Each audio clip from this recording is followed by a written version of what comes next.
Don't travel on a public holiday in China.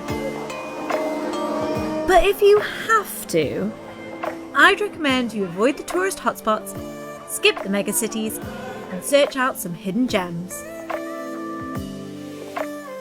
Quanzhou isn't a city that all too many foreigners have heard of, but surely that's about to change. With its walkable streets, you can walk everywhere here. Serene temples, And it's just really chill. Unbelievable architecture. It's absolutely incredible. Rich history. It was China's most vital port. And friendly aunties. She's so cute. This might well be the South Coast's best kept secret. Now, Quanzhou is a city that isn't on a lot of people's radar, and to be honest, it wasn't on ours either until we decided we need to see some more coastal cities in China. So we thought we'd come to Quanzhou and see what all the fuss is about. Okay, so the first thing that hit me was the architecture. Owing to the city's long maritime history, traders from Asia to Arabia have settled here, bringing with them a diverse range of building styles and techniques. Wow, this is beautiful. Looks like a very photogenic wall, doesn't it? Hint hint, take my photo, Jack. The use of local granite blocks make these walls super strong, whilst the red Minnan bricks allow the wall to flex during earthquakes and hot weather. And it's like alternate brick, stone, brick, stone. And together, the geometric repetition reflects harmony, structure, and Confucian ideals, apparently. Which leads us to... First up on our whistle-stop Quanzhou tour is a cheeky Confucian temple.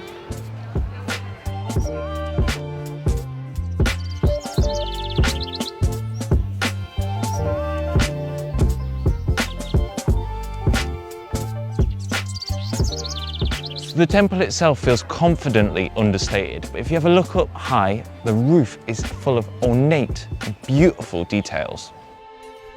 Confidently understated? What does that mean? Is that a reference to you as well? Are you confidently understated? This guy, honestly.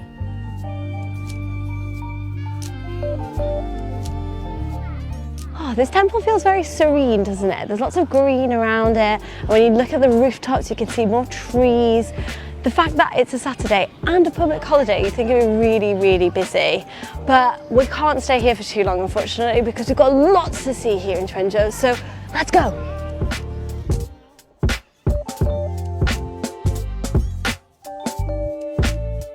Wow, this street is so vibey. I feel like I'm in the southern version of Beijing's hutongs. I'm in the southern hutongs. Southern tongs? Satongs? I'm in the satongs!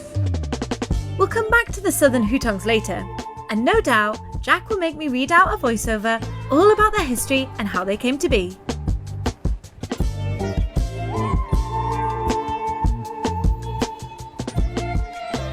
Oh, it's so cool, isn't it? I just feel like all the buildings here in Quanzhou are just really, really aesthetically pleasing. It's a very beautiful city. This is partly due to the city's Islamic past, which we'll learn more about. But first, I need a drink, because it is hot today. 我一杯这个。可以，大杯吧。大杯，对。Let's have a cold orange juice. Sit in the shade. 多少钱15。 15。哎呀，你那中文说得很好。谢谢，我说一点中文。Just what we need, some vitamin C. 甜甜的，酸酸的，是吧？ She said it's sweet, sweet and sour, sour. Yeah, and she's amazing. exactly right. You know what? We've not actually been feeling the best recently, have we? I think we're both a little bit under the weather. Yeah, definitely. But luckily, China's always coming through with the tasty drinks to Oh, keep our blood sugar levels up. Tasty drinks, lots of fresh fruit, getting the vitamins in. We're trying really hard to still be out there and make some videos. But these kind of things, they're what keep us going throughout the day. Shout out to the orange lady for rescuing me from about to pass out by giving me a nice fresh orange on the street. Oh, she's giving you a top up. Oh, bless her. So you need this vitamin C. 谢谢。谢谢. looking after me. So if you are traveling in China and you're feeling a little bit under the weather, you can always count on the aunties taking care of you. Even if you're far away from home and don't have any family to look after you, the aunties will always keep an eye out for you. And the kids are always super cute too. Apple. Banana. What's this? Orange juice. Orange juice. Yeah, well So done. I'm from China. Yeah. Bye bye. Bye bye. 很高兴认识你. Well, that was incredibly cute. He came up to you and was like, wow. 老外. Anyway, we can't sit here all day, so Next up on our cultural tour of Quanzhou is Qingjing Mosque.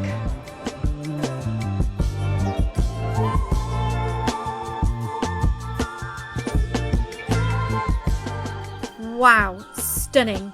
I'm just gonna sit down and let Jack hit you with some facts. So at one time or another, members of all the world's major religions, and some of the more niche ones too, have called China home. You'll find Christians in Yunnan, Buddhists in Tibet, Jews in Shanghai, and Muslims all along the ancient Silk Road, and, of course, places like Quanzhou. But you're probably thinking Quanzhou wasn't a stop on the old Silk Road.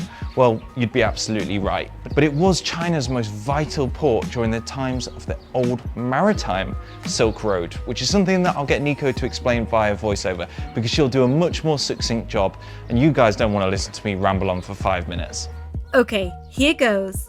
The Maritime Silk Road was a vast network of sea routes that connected China with Southeast Asia, the Middle East, and beyond, facilitating the exchange of goods, cultures, and ideas for over 1,000 years. Chinese silk, ceramics, and tea were traded for spices, gems, and glassware, helping shape the early global economy. At the time, Quanzhou was one of the world's busiest ports and a key gateway between China and the rest of the world. Phew! Let's get back to exploring. So when I'm exploring a new city, my absolute favourite way to get around is by foot. You know, I'm not a big fan of having to jump in a DD or get on a bus every time we want to go see a different site. Fortunately for me, Quanzhou is very, very walkable. All the sites are pretty close together, especially in the city centre. One thing I would say though is just watch out for bikes because there's a lot of people on e-bikes and you know, they're pretty quiet. So just make sure you look twice or 3 times or 4 times or 5 times before crossing the road to make sure that no one comes out from your blind spot and knocks you over. Wow, that took a dark turn. Man, there's just so much cultural diversity here in Quanzhou. There's one temple, and literally, there's the next one. This one's obviously a lot busier though. Oh no, just a little bit. Wow, it's no wonder. Look at the roof. Top tip, guys, whenever you go visit anything around the world, always look up, because sometimes you'll miss the best bits if you don't. Well, I for one am very, very glad that Nico reminded us to look up because I've got to say, that might well be the most ornate roof on any temple that I have seen during my entire time in China. It's absolutely incredible. It's colourful and it's just so intricately carved. The Tonghui Temple was lovingly constructed in honour of 2 of China's most revered military figures, Guan Yu and Yue Fei. During the time of the Maritime Silk Road, sailors would come here to pray for good luck before setting sail. And as you can see, this tradition lives on into the modern day.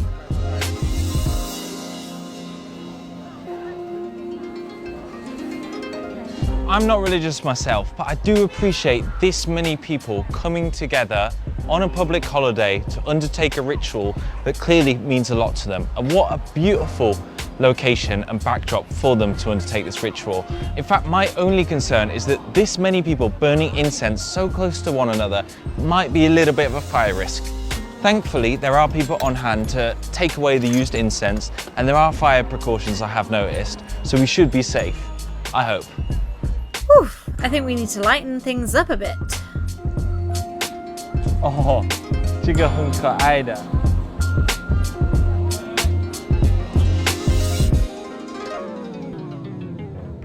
So we just met a very friendly subscriber of ours called Sim, who introduced himself. Really, really nice guy. He's actually come here from Singapore via way of Malaysia, or Malaysia via way of Singapore. Anyway, he told us something super interesting. He said that a lot of people from this area have historically migrated to around Southeast Asia. Once they were set up and managed to earn a fortune, a lot of them then sent money back to build grand temples. But they didn't just send money and resources, they also brought some Southeast Asian influences. That's why the temples look so vibrant compared to those you'd maybe see further north in China, which are a little bit more minimal.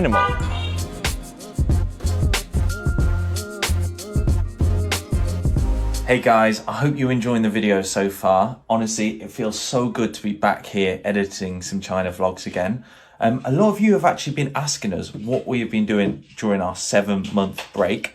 Well, I'm going to give you a little bit of a peek behind the curtain today. First, I've got a very annoying doggo who is pestering me for a walk, so let's take him outside. What? Good boy, yeah. So in the past 8 years or so of making videos on YouTube, we've always struggled to make this channel financially sustainable. So over the winter, we spent a load of time freelancing for other people, trying to save up money.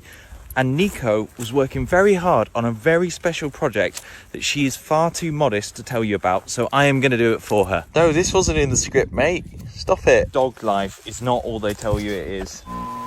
Now, as a travel planner, she helps loads of people plan personalised trips to China, but in this case, she wanted to do something that was a little bit more affordable, something that can help everybody to travel to China like a local. And that's how the China 101 ebook was born.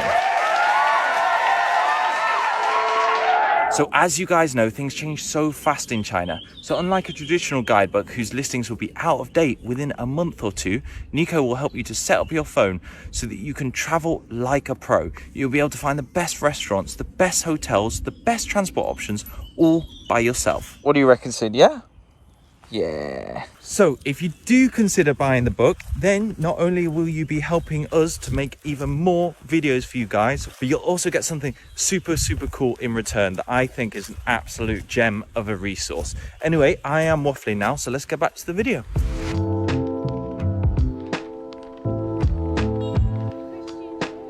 I guess the Christians did not want to feel left out. There's so many beautiful temples here, so I guess they thought, we'll build this super ornate church towering over the old town so that everyone can see a little bit of us as well. As there's lots of alleyways here, a little bit like Beijing, lots of people choose to ride a scooter because you can't get a car down all the alleyways. But that means that people also ride them on all the paths and on the roads, and it's a little bit chaotic, I'm not gonna lie.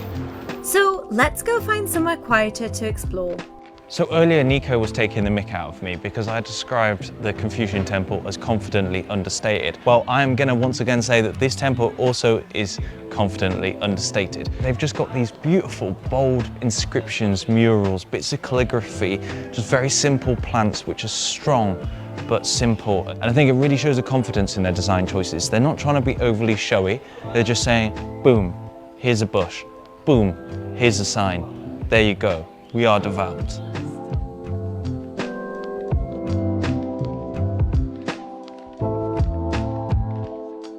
It's like growing like snakes out of the ground, all like curvy. It's absolutely amazing. Strong but simple. Strong but confident.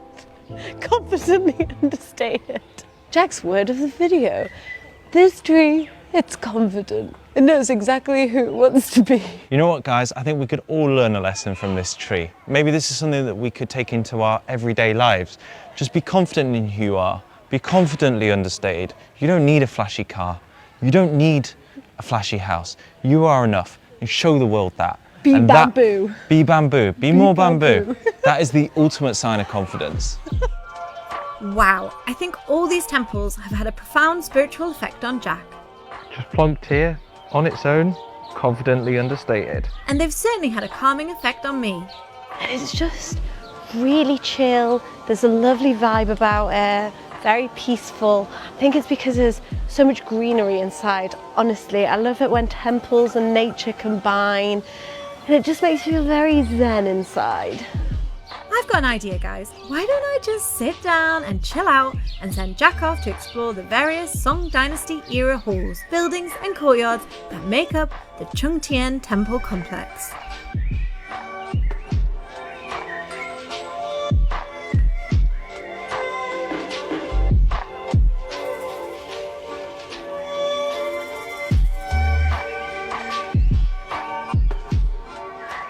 Oh man, this place is just so cinematic. I could honestly spend the entire day gimbaling here, I reckon. Gimbaling. Yeah, it has been really beautiful and just very, very relaxing. Quanzhou itself is pretty relaxing, apart from, as most cities in China, there are lots of traffic and horns and noise. So it's nice to kind of come and just take a little breather from that and then go back out into the wild world again. Anyway, I think I'm gonna go take some more shots of this beautiful, beautiful temple. No, we're like at the exit, man. We've got another stop to go to. Oh, it's always relentless with this one. Always more to see, innit? So you might have noticed me and Nico haven't really eaten much today, which is usually a key part of traveling, of course, trying the local snacks, trying the local food. Unfortunately, we're both feeling pretty sick. Not feeling good. So we're surviving pretty much off crackers and sugary drinks. Whilst Nico nips the loo, I thought I would just go locate our favourite shop, our favourite purveyor of cheap, sugary beverages, just to give us that bit of energy we need to kick on to the next location.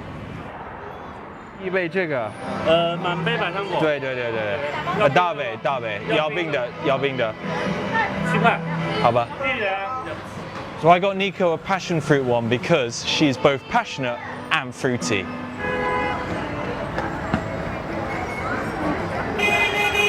Sugary and cold, exactly what I need.